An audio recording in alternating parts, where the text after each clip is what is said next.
Kanser merupakan antara penyakit tidak berjangkit yang semakin meningkat di Malaysia. Walaupun perubatan moden semakin canggih, kanser masih menjadi ancaman besar kepada masyarakat hari ini. Menurut laporan yang dikeluarkan oleh Kementerian Kesihatan Malaysia, kanser berada dalam kelompok utama punca kematian di negara ini.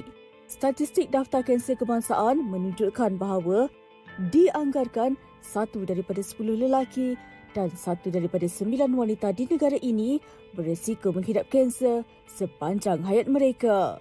Angka ini jelas menggambarkan bahawa kanser bukan lagi penyakit terpencil, sebaliknya satu isu kesihatan awam yang serius.